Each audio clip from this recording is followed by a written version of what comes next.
What's up everybody? Today in this video we are going to talk about this smartwatch that you can clearly see man that. So what is up guys, welcome back to Balaji Technical, and today in this video we are going to talk about this smartwatch that I have been regretting after I bought it, because I have spent 10,000 Indian rupees on this piece of shit. I will tell you that why I have been regretting.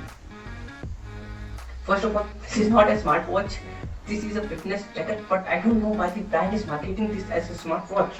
And you have some expectations when you give 10,000 rupees for a watch, literally a smartwatch. That's how Xiaomi is targeting it and marketing it as a smartwatch. I have been using it for the past a few weeks, and this is my review about it. So here are something which I don't really like about this smartwatch. The first thing is that the company Xiaomi is targeting is at a smartwatch, but at the end of the day it is so-called a fitness tracker. And the second thing is about the watch faces, that you can't really create a customized watch face, a custom watch face that you really need, that you really like on this. Means you have some so-called 50 to 60 pre-designed watch faces that you can apply on it, and from that also you can't apply them also, all of them also, because there is a watch face of Windows XP in the theme of Windows XP, which I really like and which I want that to be on my watch, but I can't really apply it because you can't download it. I don't know why the fuck I can't download it, but you can't really download it, and if you can download it then you can apply it.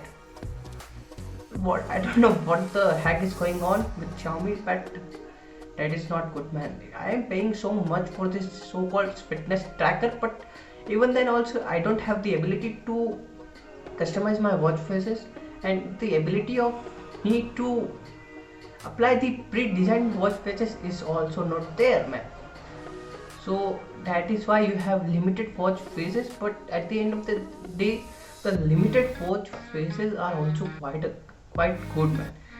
You can clearly see that I have been using this green watch face, and it's really look good in low light, man. It's really good look in all day, man. It really looks good. The one thing which I like about this smartwatch very much, sorry, fitness tracker in the form of a watch, but the main thing that I like about this smart fitness tracker very much is the display. It has an AMOLED panel, and it's really good. The contrast ratio and the colors are way more accurate, man. It's really crispy. If I would have to buy this smartwatch for a reason, fitness tracker for a reason, it would probably be this, because I'm not a fitness freak. I don't do all that kind of stuff. Fitness tracker. I just use watch for time and all that kind of stuff. And it has some really good, and the heart rate monitor is quite good, really good, and the sleep monitoring is also very nice. So fitness tracker is really good. Let's talk about the battery life. You can easily got, for heavy uses, at least a battery life about minimum 7 days, and I have been using it from 5 to 6 days, and I have left 50% of the battery. 50% battery I have left. I have been using this from past 5 days, and still I got 50% battery life, so I can clearly use it for almost 10 to 15 days. That's what I think, and you can easily got 12 days approx of average battery life, and it takes so much less time to charge for it. 1 hour for 15 days of standby time, that it's really acceptable. And at the end, it's a smart fitness tracker inside a watch, not a smart watch. The main difference between a smartwatch and a fitness tracker, according to me, is like a smartwatch is just a downgrade of a smartphone, while a fitness tracker is just a watch with some added functionality like step counter, calorie burner, and all that kind of good stuff, heart rate monitor. While the companies are targeting this as smartwatches, and it's just a marketing gimmick. By the way, it looks good in your hand. Yes, it looks good. You can clearly see it goes with the feel of a fitness oriented person. if you are a fitness oriented person, then it will be a great thing for you. But for me, a lot of other people who just want a smartwatch, how does it doesn't hold?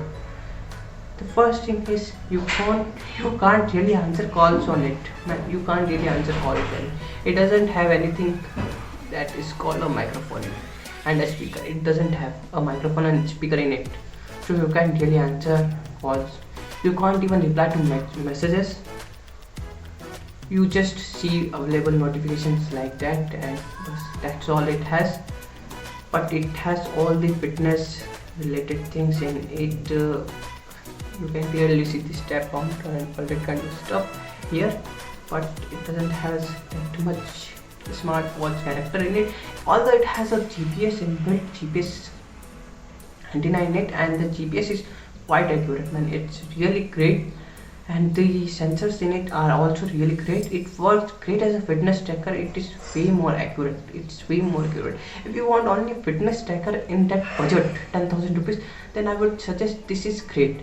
Yesterday I saw it. It was selling for around 8,000 rupees, and I have been regretting since I saw this, because I have bought it for 10,000 rupees, and the price has been drastically reduced. But if you are planning to buy a smartwatch, then go for the Fossil Gen 4 or the Galaxy Watch S, not for this Realme or Xiaomi watches, because they are just fitness tracker. I don't know why companies are selling them as a smartwatch option, because you can't really do anything. This watch can only be measure your steps, heart rate, and all that kind of good stuff, but will not function as a smart watch, because you can't really use Google Maps and all that kind of stuff, because they are using a custom OS for the smartwatches, not the Google Wear OS on that.